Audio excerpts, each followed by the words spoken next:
ஈவி.கே. இளங்கோவன் அவர்களின் மறைவு என்பது அவருடைய சொந்த ஊரான ஈரோட்டில் மிகப்பெரிய வருத்தத்தை ஏற்படுத்தி இருக்கிறது. மேலும் இங்கு இருக்கக்கூடிய அனைத்து தரப்பட்ட மக்களுக்கிடமே சோகத்தை ஏற்படுத்தி இருக்கிறது. குறிப்பாக காங்கிரஸ் கட்சியினர் மத்தியில் மிகுந்த சோகத்தை ஏற்படுத்தியிருக்கு. அந்த வகையில் அவருடைய வீட்டில் அனைத்து கட்சியினருமே சேர்ந்து அஞ்சலி செலுத்தி வருகின்றனர். தற்போது காங்கிரஸ் கட்சியை சேர்ந்த மாநகராட்சி கவுன்சிலர் அவர் இருக்கார், அவர்கிட்ட கேட்போம். ஈவி.கே. இளங்கோவன் அவருடைய மறைவு எந்த அளவுக்கு எப்படி உங்களை பாதிச்சிருக்கு, அவர் இல்லாதது உங்களுக்கு எப்படி இருக்க போகுது? அவரோட மறைவு எந்த அளவுக்கு பாதிச்சிருக்குங்கிறது சொல்ல வார்த்தைகளே வரல. நான் சிறு வயதுலேருந்து இதே தெருவில் பிறந்து வளர்ந்ததுனால அவரோட ரொம்ப நெருங்கி பழகிறதுக்கு வாய்ப்பு இருந்தது.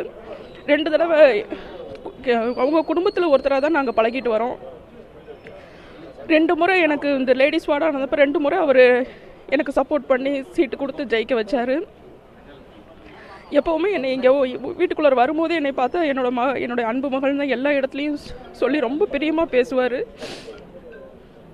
நல்லாய் வந்துடுவாருன்னா நைட்டு வரையிலுமே நாங்கள் நல்லாய் வந்துடுவாருன்னு சொல்லி தான் பேசிகிட்டு இருந்தோம். இப்படி ஒரு முடிவு வரும்னு நாங்கள் எதிர்பார்க்கவே இல்லை.